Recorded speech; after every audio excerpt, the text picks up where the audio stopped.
The War of 1812 was a conflict where the United States and its allies fought against the United Kingdom and its allies in North America.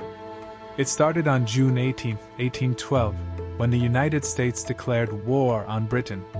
It was ended by the Treaty of Ghent, which was signed in December of 1814, but wasn't ratified by the U.S. Congress until February 17, 1815.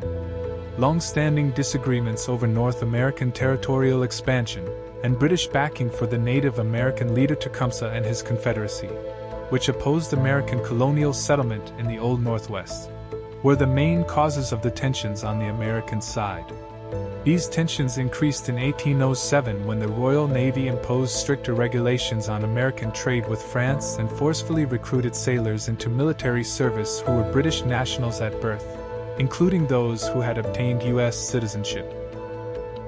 Although majorities in the House and Senate voted to declare war in June, the American public was divided along strong party lines, with the Federalist Party opposing the war and the Democratic Republican Party supporting it.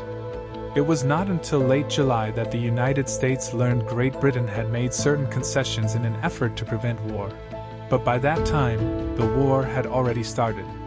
While British regulars and colonial militia repelled several American invasions of Upper Canada between 1812 and 1814, the Royal Navy also successfully blocked U.S. maritime trade at sea. Napoleon's abdication in April of 1814 gave the British the opportunity to strengthen the Royal Navy's blockade and send more troops to North America, which severely damaged the American economy.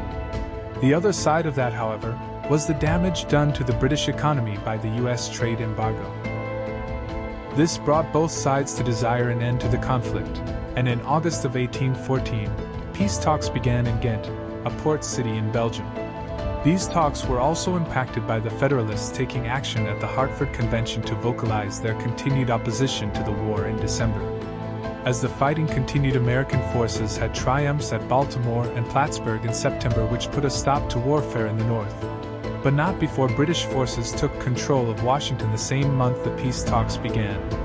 An anti-American group of Muskogee Indians were defeated in the southeast United States by American troops who were fighting alongside their own Indian allies. The Treaty of Ghent was finally signed in December of 1814. It would take until February, however, for the United States to receive word of it from overseas and then ratify it in Congress. While all that was happening, British forces launched a significant attack on New Orleans and were defeated by American forces under Andrew Jackson's command.